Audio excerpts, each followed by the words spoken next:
ജ്വാല IPS അധ്യായം 5. ജ്വാല IPSന്റെ മനസ്സിൽ ഒരു സ്ഫോടനം നടന്നു. ഡയറി ഞാനെടുത്തു എന്ന വാചകത്തിലെ അക്ഷരങ്ങൾ തന്നെ നോക്കി പല്ലിളിക്കുന്നത് പോലെ അവൾക്ക് തോന്നി.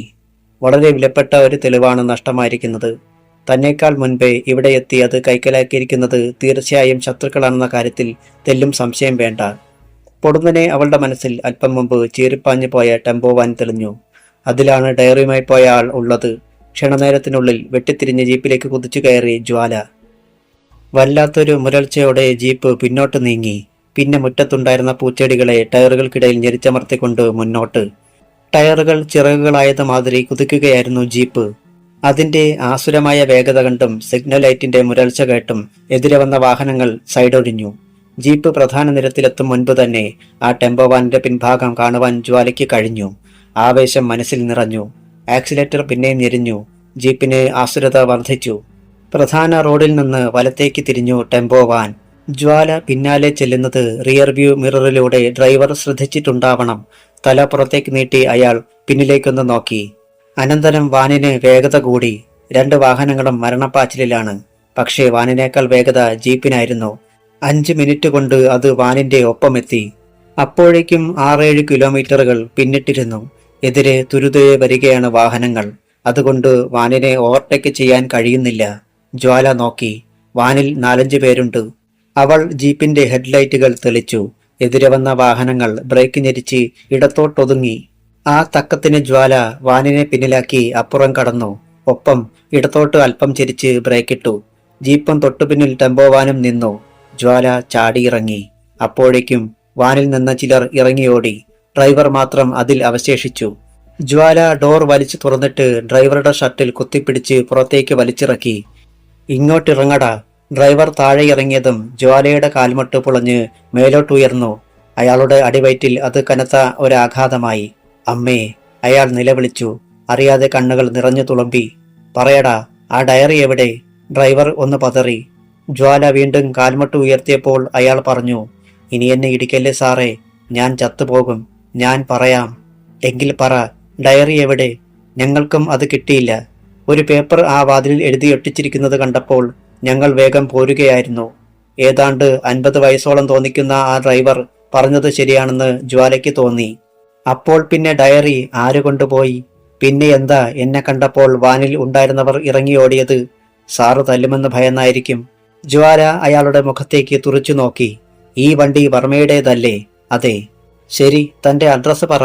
ഡയറി നിങ്ങൾ തന്നെയാണ് എടുത്തതെന്ന് എപ്പോഴെങ്കിലും തെളിഞ്ഞാൽ പിന്നെ തനിക്ക് മാപ്പില്ല. ഓരോ അസ്ഥിയും ഞാൻ ഇടിച്ചൊടിക്കും, പറഞ്ഞേക്കാം.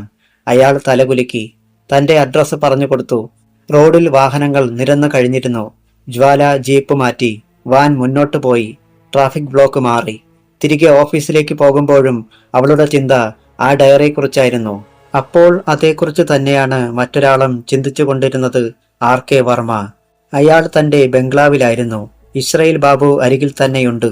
അവൾക്കും ആ ഡയറി കിട്ടിയില്ലെങ്കിൽ പിന്നെ ആരാണ് ഇടയ്ക്ക് നിന്ന് അത് തട്ടിയെടുത്തിരിക്കുന്നത്? അയാൾ ബാബുവിനെ നോക്കി. ഒരുത്തരം നൽകാൻ അവനും കഴിഞ്ഞില്ല. ആ നായിന്റെ മോൻ അതിലെന്തൊക്കെ എഴുതി പിടിപ്പിച്ചിട്ടുണ്ടാവുമെന്ന് ആര് കണ്ടു? അതെങ്ങാനും ജ്വാലയുടെ കയ്യിൽ കിട്ടിയാൽ? സാബ്. ബാബു സംസാരിച്ചു.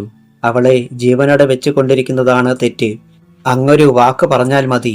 ഈ രാത്രി തന്നെ അവളെ ഞാൻ അങ്ങേ ലോകത്തേക്ക് അയക്കാം. ഒലത്താം.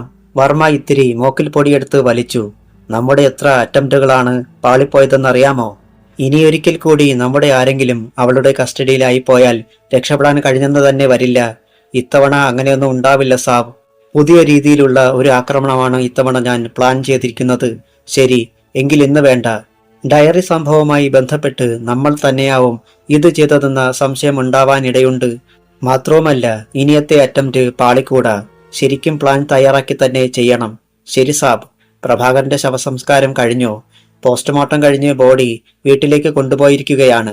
ഇപ്പോഴും ബോഡി ഉണ്ടോടാ? വേറെ ഏതാണ്ടല്ലേ ഇപ്പോഴത്തെ പെണ്ണുങ്ങൾ ഇടുന്നത്? വടിമൂപ്പിന്ന് ചോദിച്ചപ്പോഴാണ് വർമ്മയും ബാബുവും തിരിഞ്ഞു നോക്കിയത്. ഓഹോ, അച്ഛൻ ഇവിടെ വന്ന് ഒളിഞ്ഞു നിൽക്കുകയായിരുന്നോ? ഒളിച്ചു നിൽക്കാൻ ഞാനെന്താടാ കള്ളനാണോ? നിങ്ങൾ തിരിഞ്ഞു നോക്കാഞ്ഞതും എന്നെ കാണാഞ്ഞതും എന്റെ കുറ്റമാണോ? അച്ഛന് മുറിയിലെങ്ങാനും ഇരിക്കാൻ മേലേ? അങ്ങനെ എന്നെ ഇരുത്താൻ നോക്കണ്ട. ഒടുക്കത്തെ ചൂട്. നിന്റെ ഫാനും കൊപ്പമൊന്നും കൊണ്ടും ചൂട് കുറയത്തില്ല. ഞാൻ പുറത്തെ മരച്ചോട്ടിലിരിക്കാൻ പോകുക. മൂപ്പീന്ന് വടികുത്തി മുന്നോട്ട് നീങ്ങി. അങ്ങേ ലോകത്തേക്ക് കെട്ടിയെടുക്കാനുള്ള നേരമായെങ്കിലും ഇപ്പോഴും അഹങ്കാരത്തിന് യാതൊരു കുറവുമില്ല. വർമ്മ പല്ലുഞെരിച്ചു. അപ്പോൾ അങ്ങകലെ കോൺസ്റ്റബിൾ പ്രഭാകരന്റെ ശവദാഹം നടക്കുകയായിരുന്നു. ഔദ്യോഗിക ബഹുമതികളോടെയാണ് അത് നടന്നത്. SP ചിദംബരം, ASP ജ്വാല, DYSP ലക്ഷ്മണൻ തുടങ്ങി നല്ലൊരു വിഭാഗം പോലീസ് ഉദ്യോഗസ്ഥന്മാർ ചടങ്ങിൽ പങ്കെടുത്തിരുന്നു. അവിടെ നിന്ന് മടങ്ങും വഴി ജ്വാല ഒരിക്കൽ കൂടി CI മുഹമ്മദിന്റെ അരികിലെത്തി. ഡയറി നഷ്ടപ്പെട്ട കാര്യം പറഞ്ഞു. അതറിഞ്ഞ് മുഹമ്മദും വല്ലാതെയായി. അന്ന് സൂര്യന്റെ ബോഡി പോസ്റ്റ്മോർട്ടം ചെയ്തത് ഈ ഹോസ്പിറ്റലിലെ ഡോക്ടർ തന്നെയല്ലേ മുഹമ്മദേ? അദ്ദേഹത്തോട് ചോദിച്ചാൽ നമുക്ക് കൂടുതൽ വിവരങ്ങൾ കിട്ടുമെന്ന് എനിക്ക് തോന്നുന്നു. അതിനിപ്പോൾ കഴിയില്ല സാർ. കാരണം ആ ഡോക്ടർ ലോങ് ലീവിലാണ്. സൂര്യൻ സാറിന്റെ പോസ്റ്റ്മോർട്ടം കഴിഞ്ഞ് 4-5 ദിവസങ്ങൾ കഴിഞ്ഞപ്പോൾ ഡോക്ടർ ലീവ് എടുത്തു. 1 മാസത്തിനുള്ളിൽ ഗൾഫിലേക്ക് പോകുകയും ചെയ്തു. ആകെ ഒരു പന്തികേട് തോന്നി ജ്വാലയ്ക്ക്. ഒരു വാതിൽ തുറക്കപ്പെടുമ്പോൾ 2 വാതിലുകൾ അടയുന്നു. അവിടെ നിന്ന് മുഹമ്മദിനോട് യാത്ര പറഞ്ഞ് ജ്വാല വീട്ടിലേക്ക് പോയി. പിറ്റേന്ന് ഞായറാഴ്ചയായതിനാൽ വൈകിട്ട് മദൻ പിഗ് ഫാമിൽ നിന്ന് വീട്ടിലെത്തിയിരുന്നു. ജ്വാല ASI വന്നതിന് ശേഷം ആദ്യം വീട്ടിൽ എത്തുകയാണ് മദൻ. അമ്മയും മക്കളും വർഷങ്ങൾക്ക് ശേഷം ഒന്നിച്ചു കൂടുകയാണ്. വല്ലാത്ത സന്തോഷത്തിലായിരുന്നു പ്രിയങ്കയും. മദൻ ഗേറ്റ് കടന്ന് അകത്തേക്ക് വരുന്നത് സിറ്റൗട്ടിലിരുന്ന് ജ്വാല കാണുന്നുണ്ടായിരുന്നു. അവനെ പ്രതീക്ഷിച്ച് തന്നെയാണ് അവൾ അവിടെ ഇരുന്നതും. അവന്റെ ആ വരവ് കണ്ടാൽ ദുർബലമായ മനസ്സുള്ള ഒരാളാണെന്ന് തോന്നുകയേയില്ല. 4 ആളുകളുടെ കരുത്തുള്ള ഒരു അതികായൻ. ആദ്യമായി അവനെ കാണുന്നവർ ആ ഭാവത്തിനു മുന്നിൽ ഒന്ന് പരുങ്ങും, തീർച്ച. അറിയാതെ ജ്വാലയുടെ മിഴികൾ സജലങ്ങളായി. പെട്ടെന്ന് കണ്ണു തുടച്ചിട്ട് മദൻ അടുത്ത് വന്നപ്പോഴേക്കും ചിരിച്ചുകൊണ്ട് അവൾ എണീറ്റു. ഏട്ടാ. അവൻ എന്തോ ചിന്തയിലാണെന്ന് തോന്നുന്നു. ആ വിളി കേട്ടപ്പോൾ ഒന്ന് ഞെട്ടി. പക്ഷെ മുന്നിൽ ജ്വാലയെ കണ്ടപ്പോൾ ആദ്യം ഒരു പരിഭ്രമം, പിന്നെ മെല്ലെ കണ്ണുകളിൽ ആശ്വാസത്തിന്റെ ഭാവം ഉണ്ടാകുന്നത് അവൾ ശ്രദ്ധിച്ചു. ഞാൻ ഏട്ടനെ പ്രതീക്ഷിച്ചിരിക്കുകയായിരുന്നു. അവൾ അവന്റെ കരം കവർന്നു. അപ്പോൾ പണ്ടത്തെ ആ കൊച്ചുകുട്ടിയാകുകയായിരുന്നു ജ്വാല, മദനേട്ടന്റെ കുഞ്ഞു പെങ്ങൾ. പ്രിയങ്കയും അങ്ങോട്ട് വന്നു. മക്കൾ ഇരുവരും കൂടി നിൽക്കുന്നത് കണ്ടപ്പോൾ മനസ്സിൽ ഒരു വിങ്ങൽ. രവിയേട്ടൻ കൂടി ഉണ്ടായിരുന്നെങ്കിൽ. ഈ ഏട്ടന്റെ കൈക്ക് എന്തൊരു കരുത്താ! അവൾ അവന്റെ വിരലുകളിൽ പിടിച്ചു നോക്കി, മസിലിൽ അടിച്ചു നോക്കി. മദന്റെ മുഖമൊന്ന് വിടർന്നു. ജ്വാലയുടെ മനസ്സിലപ്പോൾ മറ്റൊരു ആശയമായിരുന്നു. ഈ ബലം കൊണ്ട് ഏട്ടന് എത്ര പേരെ അടിച്ചിടാൻ കഴിയും? ഒരു കൊച്ചുകുട്ടിയുടെ ഭാവത്തിലാണ് അവൾ ചോദിച്ചത്. എത്ര പേരെ അടിച്ചിടണം? അവനും തിരക്കി. 5 പേരെ. ഒരു സമയത്തോ? അതെ. അത് പ്രയാസമല്ലേ? 2 പന്നികളെ ഒന്നിച്ചു വേണമെങ്കിൽ എടുത്തു പൊക്കാം ഞാൻ. നേരോ? അത്ഭുതം ഭാവിച്ചു അവൾ. പിന്നില്ലേ? എന്റെ ദൈവമേ, എങ്കിലൊരു 10 പേരെ ഒന്നിച്ചു നേരിടാൻ കഴിയും എന്റെ ഏട്ടന്. അത് കേട്ടപ്പോൾ മദന് ഒരു സംശയം. അവൻ തന്റെ കൈകൾ ഒന്ന് നീട്ടിക്കുടഞ്ഞു. പിന്നെ തിരിഞ്ഞ് മുറിയിൽ കിടന്നിരുന്ന ടീപ്പോയ്ക്ക് ഒറ്റ ചവിട്ട് കൊടുത്തു. അത് ചിതറിപ്പോയി. പ്രിയങ്ക മിഴിച്ചു നിൽക്കുകയാണ്. കണ്ടോ കണ്ടോ, കൊച്ചുകുട്ടിയെപ്പോലെ ജ്വാല തുള്ളിച്ചാടി. ഏട്ടന്റെ ബലം കണ്ടോ? ഇത്രയും ശക്തനായ ഏട്ടൻ എനിക്കുള്ളപ്പോൾ ഇനി ഒന്നും പേടിക്കണ്ടല്ലോ. പക്ഷേ എല്ലാരും എന്നെ തല്ലുവാ ജ്വാലെ. മദന് നിസ്സഹായത. അത് ഏട്ടന്റെ ശക്തിയെക്കുറിച്ച് അവർക്കാർക്കും അറിയാത്തതുകൊണ്ടാ. ഏട്ടനും ഏട്ടന്റെ ബലത്തെക്കുറിച്ച് ഓർമ്മ വേണം. ഏട്ടന്റെ കൈകൊണ്ട് ഒരെണ്ണം വാങ്ങിക്കഴിഞ്ഞാൽ പിന്നെ ആരും എതിരെ വരില്ല. ആരെയെങ്കിലും തല്ലിയാൽ എന്നെ പോലീസ് പിടിച്ചോണ്ട് പോവില്ലേ? ഏട്ടന്റെ ഈ ജ്വാലമോള് പോലീസല്ലേ? ഏട്ടന് ഒന്നും വരാതെ ഞാൻ നോക്കിക്കൊള്ളാം. ഇനി ഏട്ടനെ ആരെങ്കിലും തല്ലാൻ വന്നാൽ ഒന്നും നോക്കണ്ട, തിരിച്ചടിച്ചോ. ജ്വാലയുടെ ലക്ഷ്യം എന്താണെന്ന് ഇപ്പോൾ പ്രിയങ്കയ്ക്ക് ഏതാണ്ട് ബോധ്യമായി. മോളെ, അവർ ഭീതിയോടെ നിലവിളിച്ചു. ജ്വാല മമ്മിയുടെ മുഖത്തേക്ക് നോക്കി. പിന്നെ ഏട്ടനോട് പറഞ്ഞു, ഏട്ടൻ കുളിച്ചിട്ട് വാ. ജ്വാലമോള് ഏട്ടന് എന്തൊക്കെയാണ് കൊണ്ടുവന്നിരിക്കുന്നതെന്ന് അറിയാമോ? അവൻ സന്തോഷത്തോടെ അപ്പുറത്തേക്ക് പോയപ്പോൾ ജ്വാല മമ്മിയോട് പറഞ്ഞു, മമ്മിയുടെ ഈ മോൻ 5 ആളുടെ കരുത്തും 5 വയസ്സുകാരന്റെ മനസ്സുമായി കഴിഞ്ഞാൽ മതിയെന്ന് മമ്മി ആഗ്രഹിക്കുന്നുണ്ടോ മോളെ? Yes mummy. പക്ഷേ ഒന്നുണ്ട്, എന്റെ ഏട്ടൻ ഇങ്ങനെ കഴിയാൻ ഞാൻ സമ്മതിക്കില്ല. ഏട്ടനെ ഞാനൊരു ശക്തനായ പുരുഷനാക്കും. 5 വയസ്സുള്ള മനസ്സിൽ ഞാൻ 50 വയസ്സിന്റെ വീര്യം നിറയ്ക്കും. ഏട്ടനെ അടിക്കാൻ കയ്യോങ്ങുന്നവൻ ഏട്ടനെ കണ്ടാൽ ഞെട്ടി പിന്നോക്കം മാറണം. അത് ഞാൻ സാധിക്കും. നമ്മെ തകർത്തവനെ ഇല്ലാതാക്കാൻ ഞാനും ഏട്ടനും ഒന്നിച്ചു പൊരുതും. ജ്വാലയുടെ വാക്കുകളിൽ അഗ്നി പടരാൻ തുടങ്ങി. ഡാഡിയെ കൊന്നവരെ, നമ്മളെ ഈ നിലയിലാക്കിയവരെ ഞാൻ ഇഞ്ചിഞ്ചായി തകർക്കും. വിടില്ല ഒരുത്തനെയും. മമ്മി നോക്കിക്കോ. അവർക്ക് കാലം നൽകുന്ന കനത്ത തിരിച്ചടി എങ്ങനെയായിരിക്കുമെന്ന്. എത്ര ചോര ഒഴുക്കിക്കോട്ടെ, എത്രമാത്രം വേദനിച്ചോട്ടെ, എങ്കിലും ഈ ജ്വാലയുടെ പ്രതിജ്ഞയ്ക്ക് മാറ്റമില്ല. സത്യം, സത്യം. അവളുടെ വാക്കുകൾ ഭിത്തികൾ പോലും ഏറ്റുപിടിച്ചു. സത്യം, സത്യം. പ്രിയങ്ക തരിച്ചു നിന്നു. മുന്നിൽ നിൽക്കുന്നത് ജ്വാലയല്ല, ദുർഗയാണെന്ന് അവർക്ക് തോന്നി. പ്രിയങ്ക ജ്വാലയുടെ മുഖത്തേക്ക് തന്നെ നോക്കി നിൽക്കുകയായിരുന്നു. തന്റെ മകളുടെ കണ്ണുകളിൽ 2 തീക്കനലുകളുടെ തിളക്കം അവർ കണ്ടു. പല്ലുകൾ ഞെരിഞ്ഞമർന്നുടയുന്നുണ്ടോ? അവർക്കങ്ങനെ തോന്നി. ശത്രുവിനെ ഈ സമയത്ത് മുന്നിൽ കിട്ടിയാൽ അവൾ പിച്ചു ചീന്തിക്കളയും, തീർച്ച. മോളെ, വിലാപം പോലെയായിരുന്നു പ്രിയങ്കയുടെ ശബ്ദം. എന്തൊക്കെയാ കുഞ്ഞെ നീ വിളിച്ചു പറഞ്ഞത്? എല്ലാം ഒന്നടങ്ങി എന്ന് കരുതിയിരിക്കുകയായിരുന്നു. പക്ഷേ ഇപ്പോൾ നിന്റെ വാക്കുകൾ കേട്ടിട്ട് എനിക്കാകെ ഭയമാകുന്നു. മമ്മിയുടെ ശബ്ദം കേട്ടപ്പോൾ ജ്വാല ഒന്ന് പിടഞ്ഞുണർന്നു. കണ്ണുകളിലെ അഗ്നി തെല്ലൊന്നു മങ്ങി. എങ്കിലും മുഖഭാവത്തിന് യാതൊരു മാറ്റവും വന്നില്ല. അവൾ മമ്മിയുടെ നേരെ തിരിഞ്ഞ് ആ മുഖത്തേക്ക് തന്നെ ദൃഷ്ടികളൊന്നി. മമ്മി എന്താ പറഞ്ഞത്? എല്ലാം ഒന്നടങ്ങിയെന്നോ? എന്താണ് മമ്മി അടങ്ങിയത്? പറ. അവൾ പ്രിയങ്കയുടെ 2 തോളുകളിലും ബലമായി പിടിച്ചു. നഷ്ടപ്പെട്ടുപോയ എന്റെ ഡാഡിയെ മമ്മിക്ക് തിരികെ കിട്ടിയോ?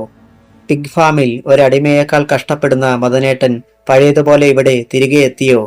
നമ്മുടെ നഷ്ടപ്പെട്ടുപോയ സൗഭാഗ്യങ്ങൾ തിരിച്ചു കിട്ടിയോ? വേണ്ട. RK വർമ്മയെന്ന് പറയുന്ന ആ തേർഡ് റേറ്റ് ബാസ്റ്റഡ് നമ്മെ ഭീഷണിപ്പെടുത്തിക്കൊണ്ടിരിക്കുന്നത് നിർത്തിയോ? ഇതിനെല്ലാം പരിഹാരം കാണാതെ എങ്ങനെയാണ് മമ്മി എല്ലാം അടങ്ങുന്നത്? ഒരു തെരുവ് പട്ടിയെപ്പോലെ നടുറോഡിൽ പിടഞ്ഞു മരിച്ച ഞങ്ങളുടെ ഡാഡിയെക്കുറിച്ചുള്ള ഓർമ്മകൾ മമ്മിയുടെ ഇടനെഞ്ചിലിരുന്ന് ഇപ്പോഴും വിങ്ങുന്നില്ലേ? കുറ്റവാളി ആരായാലും അവനെ ഇരുമ്പഴിക്ക് പിന്നിലെത്തിച്ചു കഴിഞ്ഞാൽ ആ വിലങ്ങിന് ഒരു ആശ്വാസമുണ്ടാകില്ലേ? ജ്വാലയുടെ ചോദ്യങ്ങൾക്ക് ഉത്തരം നൽകുവാൻ ആ പാവം സ്ത്രീക്ക് കഴിഞ്ഞില്ല. വാക്കുകൾ തൊണ്ടയിൽ ചത്തുകിടക്കുകയായിരുന്നു. നാവ് എപ്പോഴേ മരവിച്ചു പോയിരുന്നു. വിവശയായി ആ സ്ത്രീ മകളുടെ മാറിലേക്ക് വീണു. പൊന്നുമോളെ, എനിക്കൊന്നും അറിയില്ല. എനിക്കാകെ പേടിയാ. മനസ്സ് നിറയെ ഭയാശങ്കകളാണ്. പ്രിയങ്കയുടെ ചുണ്ടുകൾ പതിയെ ചലിച്ചു. മമ്മി പേടിക്കണ്ട. എന്തും അനുഭവിക്കാനുള്ള കരുത്തുമായി മനസ്സിനെ കാരുണ്യമാക്കിയാണ് ഈ ജ്വാലമോള് വന്നിരിക്കുന്നത്. ഒരു കൊച്ചുകുട്ടി എന്ന വണ്ണം അവൾ മമ്മിയെ പതിയെ തലോടി. മദൻ കുളി കഴിഞ്ഞു വന്നപ്പോഴും അവരങ്ങനെ നിൽക്കുകയായിരുന്നു. ഇതെന്നാ മമ്മി ഇങ്ങനെ? അവൻ ചോദിച്ചപ്പോൾ അവർ അകന്നു മാറി. പ്രിയങ്ക കണ്ണുകൾ തുടച്ചു. വാ മദനേട്ട. ജ്വാല ഏട്ടന്റെ കരം കവർന്നുകൊണ്ട് തന്റെ മുറിയിലേക്ക് നടന്നു. പ്രിയങ്കയും ഒപ്പമെത്തി. ജ്വാല കൊണ്ടുവന്ന ഒരു ബാഗ് ഇതുവരെ തുറന്നിരുന്നില്ല. കിടക്കയിലിരുന്നിട്ട് അവൾ ബാഗെടുത്ത് വെച്ച് തുറന്നു. അതിൽ നിന്ന് ഒരു ജീൻസും ടീഷർട്ടും പുറത്തെടുത്തു. മദന്റെ കണ്ണുകളിൽ ഒരു തിളക്കം. ഇതാർക്കാ ജ്വാലെ? ഏട്ടന് തന്നെ. അവനത് തട്ടിപ്പറിച്ചു. RK വർമ്മയുടെ മക്കൾ വില കൂടിയ വസ്ത്രങ്ങൾ അണിഞ്ഞുകൊണ്ട് നടക്കുന്നത് കാണുമ്പോൾ അവൻ എത്രമാത്രം പൊതിച്ചിട്ടുണ്ടെന്നോ അത്തരം ഒരെണ്ണം കിട്ടിയിരുന്നെങ്കിലെന്ന്. അത് മാത്രമല്ല ഏട്ടാ, അവൾ ഒരു ക്യാൻവാസ് ഷൂസിന്റെ പാക്കറ്റും എടുത്തു. ഇതും എനിക്കാ? ഏട്ടൻ ഇതൊക്കെ ഒന്ന് ധരിച്ചോണ്ട് വന്നേ. ജ്വാലമോള് ഒന്ന് കാണട്ടെ. അവൻ അതുമായി തന്റെ മുറിയിലേക്ക് ഓടിയപ്പോൾ തൊട്ടടുത്തൊരു തേങ്ങൽ. ജ്വാല തിരിഞ്ഞു നോക്കി. മമ്മിയാണ്. ഛേ, എന്താ മമ്മി ഇത്? ഇങ്ങനെ ഓരോന്ന് കാണുമ്പോഴും കരയാൻ തുടങ്ങിയാൽ എങ്ങനെയാ? നിങ്ങളുടെ ഡാഡി ജീവിച്ചിരുന്നെങ്കിൽ ഒരു രാജകുമാരനെ പോലെ ജീവിക്കേണ്ടിയിരുന്നവനാ മദൻ. ഇന്ന് ഏത് നിലയിൽ കഴിയേണ്ടിയിരുന്നവൻ. പക്ഷേ ഒക്കെ ശരിയാകും മമ്മി. അവൾ ബാഗിൽ നിന്ന് ഒരു ജോഡി മുണ്ടും കസവ് സെറ്റും പുറത്തെടുത്തു. ഇത് മമ്മിക്ക് നന്നായി ചേരുമെന്ന് എനിക്ക് തോന്നുന്നു. മമ്മിയും ഇതൊന്ന് ഉടുത്തോണ്ട് വന്നേ. ഈ രാത്രിയിലോ? അതിനെന്താ, എനിക്കൊന്ന് കാണാനല്ലേ. പോയി ഉടുത്തോണ്ട് വാ പ്രിയങ്ക കുട്ടി. ജ്വാല അങ്ങനെ പറഞ്ഞപ്പോൾ പ്രിയങ്ക കൈ ഓങ്ങി. നീ മേടിക്കും. അന്തരീക്ഷം അയഞ്ഞു. ജ്വാല ദീർഘമായി ഒന്ന് നിശ്വസിച്ചു. ആദ്യം വസ്ത്രം മാറി അവളുടെ മുന്നിലെത്തിയത് പ്രിയങ്കയായിരുന്നു. മകൾ കണ്ണുമയ്ക്കാതെ മമ്മിയെ നോക്കിയിരുന്നു. എന്തൊരഴകാണിപ്പോഴും എൻ്റെ മമ്മിക്ക്. എന്താ മോളെ ഇങ്ങനെ നോക്കുന്നത്? അല്ല, ഞാൻ വിചാരിക്കുകയായിരുന്നു, നമ്മൾ രണ്ടുപേരും കൂടി ഏതെങ്കിലും വഴിക്ക് പോയാൽ ആൾക്കാർ ചോദിക്കും ഏട്ടത്തെയും അനുജത്തിയുമാണോ എന്ന്. പോടി അവിടുന്ന്. പ്രിയങ്കയും ചിരിച്ചു. അപ്പോഴേക്കും മദനുമെത്തി. പ്രിയങ്കയും അവനെ അടിമുടി നോക്കി. എന്താ മാറ്റം? എന്തുമാത്രം ഗാംഭീര്യമാണിപ്പോൾ അവന്. എങ്ങനെയുണ്ട്, കൊള്ളാമോ? ജീൻസിന്റെ 2 പോക്കറ്റുകളിലും കൈ തിരികൊണ്ട് അവൻ ചോദിച്ചു. ഉഗ്രൻ. പറഞ്ഞുകൊണ്ട് ജ്വാല ബാഗിൽ നിന്ന് ഒരു കൂളിംഗ് ഗ്ലാസ് കൂടി എടുത്തു. ഇതുകൂടി ഒന്ന് വെച്ച് നോക്കിക്കേ. അവൻ അതും വെച്ചു. ജ്വാല പിന്നോട്ട് മാറി നിന്ന് അവനെ ഒരിക്കൽ കൂടി നോക്കി. പിന്നെ അവന്റെ അടുത്ത് വന്ന് ആ കട്ടിമീശ ഒന്ന് പിരിച്ചു വെച്ചു. ഇപ്പോഴോ മമ്മി? വേണ്ട മോളെ, മീശ പിരിക്കണ്ട, എനിക്ക് പേടി. അത്രയും പറഞ്ഞപ്പോഴേക്കും ജ്വാല മമ്മിയെ കടുപ്പിച്ചൊന്ന് നോക്കി. അതോടെ അവർ ബാക്കി പറഞ്ഞില്ല. ഇനി മമ്മിയും ഏട്ടനും കൂടി ഒന്ന് ചേർന്ന് നിൽക്ക്. അവൾ ഒരു ക്യാമറ എടുത്തു. മദന്റെ മുഖം സന്തോഷം കൊണ്ട് വീണ്ടും വിടർന്നു. മമ്മിയുടെ തോളിലൂടെ കൈയിട്ട് നിൽക്കുകേട്ട അവൻ അപ്രകാരം ചെയ്തു. പ്രിയങ്ക കോരിത്തരിച്ചു. തന്റെ പൊന്നുമോന്റെ സംരക്ഷണ വലയമായി ആ കയ്യെ അവർ കരുതി. Okay, ready. അവൾ ക്ലിക്ക് ചെയ്തു. ക്യാമറയുടെ ഒരു വശത്തുകൂടി അതിന്റെ പ്രിന്റ് ഇറങ്ങി വന്നു. ഫോട്ടോ കിട്ടിയോ ജ്വാലെ? കിട്ടി. അത് അവൾ ടേബിൾ ലാമ്പിനരികിൽ വെച്ചു. അല്പം കഴിയുമ്പോൾ കാണാം. ഇനി ഞാനെടുക്കാം, മദൻ പറഞ്ഞു. ഓക്കെ. ഫോട്ടോ എടുക്കേണ്ട വിധം അവൾ അവന് പറഞ്ഞു കൊടുത്തു. അനന്തരം മമ്മിയോടൊന്നിച്ചു നിന്നു. മദൻ ഫോട്ടോ എടുത്തു. അതും ടേബിൾ ലാമ്പിനരികിൽ വെച്ചു. 10 മിനിറ്റ് കഴിഞ്ഞപ്പോൾ പ്രിന്റ് ഉണങ്ങി. ആ ഫോട്ടോ കണ്ട് മദൻ അത്ഭുതപ്പെട്ടു പോയി. ഞാനാണോ ഇത്? അതേ ഏട്ടാ, ഈ ഫോട്ടോ എനിക്ക് വേണം. അതുമായി അവൻ ഒരു കൊച്ചുകുട്ടിയെപ്പോലെ തുള്ളിച്ചാടി. താൻ പ്രതീക്ഷിക്കുന്നതിനേക്കാളും വേഗത്തിൽ ഏട്ടനെ പഴയ സ്ഥിതിയിലെത്തിക്കാമെന്ന് ജ്വാലയ്ക്ക് തോന്നിത്തുടങ്ങി. എല്ലാവരും ഒന്നിച്ചിരുന്നാണ് അത്താഴം കഴിച്ചത്. അടുത്ത ദിവസം ഓഫീസിൽ പോകുന്നില്ലെന്ന് ജ്വാല തീരുമാനിച്ചു. SI മോഹനനെ വിളിച്ച് ഒരു സിനിമാ തിയേറ്ററിൽ മോർണിംഗ് ഷോയ്ക്ക് 3 ടിക്കറ്റുകൾ റിസർവ് ചെയ്യാൻ പറഞ്ഞു. സിനിമയ്ക്ക് പോകുന്നു എന്നറിഞ്ഞപ്പോൾ മദന് അളവറ്റ ആഹ്ലാദം. തലേന്ന് ജ്വാല കൊടുത്ത വസ്ത്രങ്ങളാണ് ധരിച്ചത്. ഇത്തരം അവസരങ്ങളിൽ പോലീസ് വാഹനം ഉപയോഗിക്കുന്നതിനോട് അവൾക്ക് തീരെ താല്പര്യമില്ല. അതിനാൽ ടാക്സി വിളിക്കാൻ ഭാവിക്കുകയായിരുന്നു. പക്ഷെ മദൻ സമ്മതിച്ചില്ല. വേണ്ട ജ്വാലെ, പോലീസ് വണ്ടിയിൽ പോകാം. അവസാനം ജ്വാലയ്ക്ക് അനുസരിക്കേണ്ടി വന്നു. മമ്മി പിറകിൽ കയറിക്കോ, ഞങ്ങള് മുന്നിൽ കയറാം. മദനാണ് ആദ്യം ജീപ്പിൽ കയറിയത്. ജ്വാലയും മമ്മിയും കയറി. മീശയങ്ങ് പിരിച്ചു വെച്ചാലോ ജ്വാലെ? റിയർ വ്യൂ മിറർ തന്റെ നേരെ തിരിച്ചു വെച്ച് മുഖം നോക്കുന്നതിനിടയിൽ മദന് സംശയം. അതാകുമ്പം ആൾക്കാര് പേടിക്കും. അതിപ്പോൾ വേണ്ടേട്ടാ. പിന്നെപ്പോഴാ? ആരെങ്കിലും തല്ലാൻ നേരത്തോ? ആ.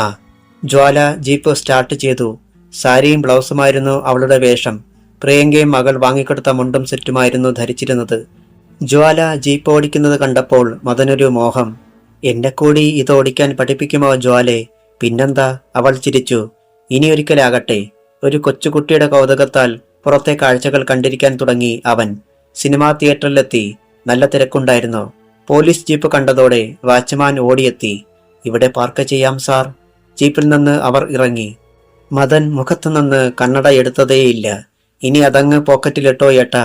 അത് വേണോ? വേണം. അവൻ അനുസരിച്ചു. സിനിമ കാണാനെത്തിയ പലർക്കും ജ്വാലയെ മനസ്സിലായി. അവർ ഭവ്യതയോടെ വഴിമാറി. സൂപ്പർ സ്റ്റാറിന്റെ ആക്ഷൻ ചിത്രമായിരുന്നു. പല രംഗങ്ങളിലും കൊച്ചുകുട്ടികളെ പോലെ മദൻ കൈയടിച്ചു, ഉറക്കെ ചിരിച്ചു. ആൾക്കാർക്കൊക്കെ അവനൊരു കൗതുകമായി മാറി. സിനിമ കഴിഞ്ഞിറങ്ങി ഒരു നല്ല ഹോട്ടലിൽ നിന്ന് അവർ ഭക്ഷണം കഴിച്ചു. തുണിക്കടയിൽ കയറി മദനായി കുറച്ച് വസ്ത്രങ്ങൾ കൂടി വാങ്ങി. തിരികെ വീട്ടിലെത്തിയപ്പോൾ മദന് ദുഃഖം. ആ സിനിമ ഒന്നുകൂടെ കാണാമായിരുന്നു. സാരമില്ലേട്ടാ, ഇനി അടുത്ത ഞായറാഴ്ചയാകട്ടെ. ജ്വാല അങ്ങനെ പറഞ്ഞപ്പോൾ അവന് തെല്ല് ആശ്വാസം തോന്നി.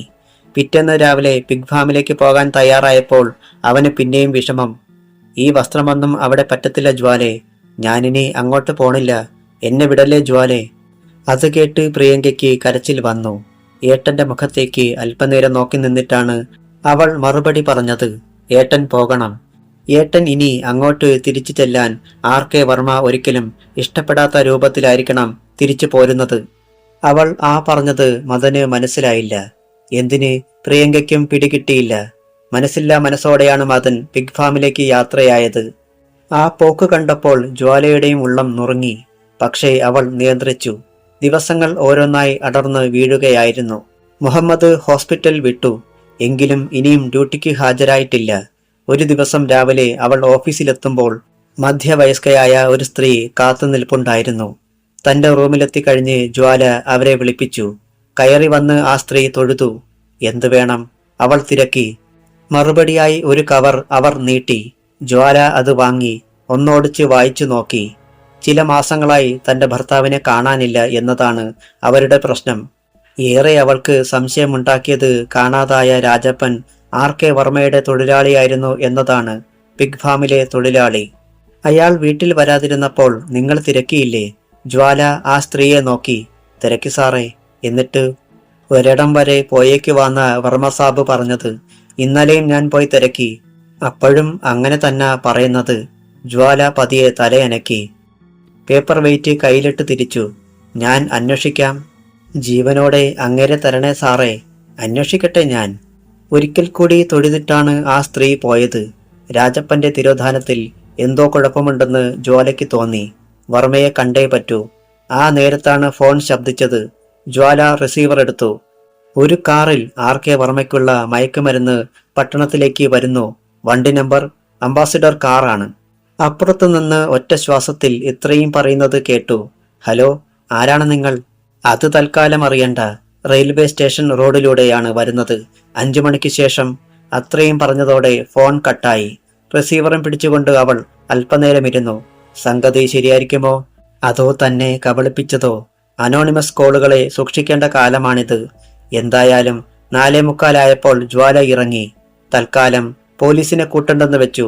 Railway station road. ഒരു തണൽ മരത്തിനരികിൽ അവൾ ജീപ്പ് നിർത്തി. പൊതുവെ തിരക്ക് കുറവാണ് ആ റോഡിൽ.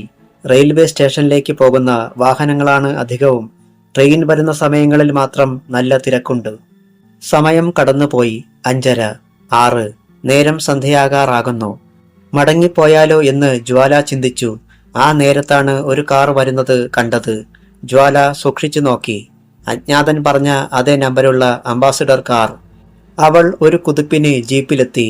അത് സ്റ്റാർട്ട് ചെയ്ത് വെട്ടിത്തിരിച്ച് റോഡിന് കുറുകെ നിർത്തി. ഇരുന്ന മട്ടിൽ അംബാസിഡർ ബ്രേക്കിട്ടു. ജ്വാല ചാടിയിറങ്ങി. കാറിന്റെ സ്റ്റിയറിംഗ് വീലിന് പിന്നിൽ മർദ്ദമാധവനായിരുന്നു. അവളെ കണ്ടതോടെ അയാളുടെ മുഖം വിളറി. ഇങ്ങോട്ടിറങ്ങടാ. ജ്വാലയുടെ ഒച്ച ഉയർന്നു. എന്താ സാറേ? കാര്യം പറയാമടാ. അവൾ തന്നെ അപ്പോഴേക്കും ഡോർ തുറന്ന് അയാളെ വലിച്ചിറക്കി കാറിലേക്ക് അമർത്തി. എന്താടാ കാറില്? പിറകിലിരിക്കുന്ന ആളിനെ അറിയൂ സാർ. ആഹാ. അയാളെ വിട്ടിട്ട് അവൾ ഗ്ലാസ് ഉയർത്തി വെച്ചിരുന്ന പിന്നിലെ ഡോർ തുറന്നു. അകത്തേക്ക് നോക്കിയ ജ്വാല IPSന്റെ മുഖമാണ് ഇപ്പോൾ വിളറിയത്. ഒരു സർപ്പം കൊത്തിയതുപോലെ അവളുടെ ഡോറിലെ പിടിവിട്ടുപോയി. അധ്യായം 7. വിശ്വാസം വരാതെ ഒരിക്കൽ കൂടി കാറിനുള്ളിലേക്ക് തുറച്ചു നോക്കിപ്പോയി ജ്വാല IPS. താൻ ആദ്യം കണ്ടത് സ്വപ്നം തന്നെയാണെന്നായിരുന്നു അവളുടെ വിചാരം.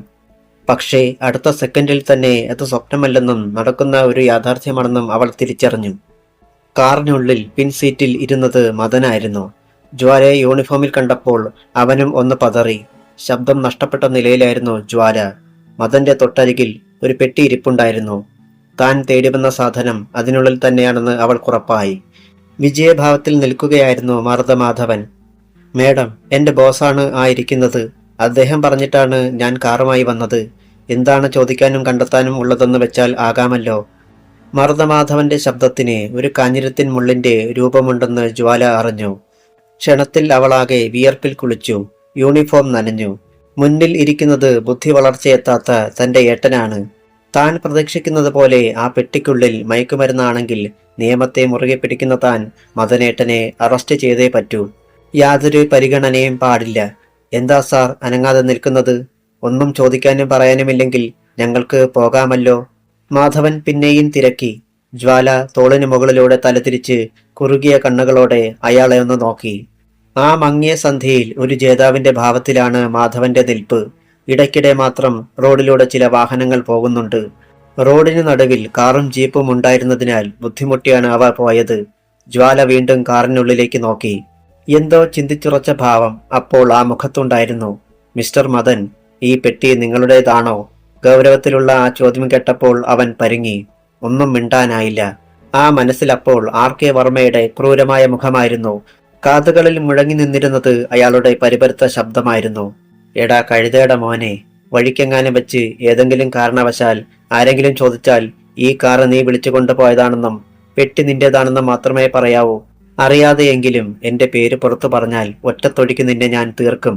പിന്നെ വെട്ടിയെരിഞ്ഞ് നിന്റെ അമ്മയ്ക്കും പെങ്ങൾക്കും കൊടുക്കും ഒഴുങ്ങി തിന്നാൻ. അതേക്കുറിച്ച് ഓർത്തപ്പോൾ തന്നെ അവൻ വിറച്ചുപോയി. മിസ്റ്റർ മദൻ, ചോദിച്ചത് കേട്ടില്ലേ?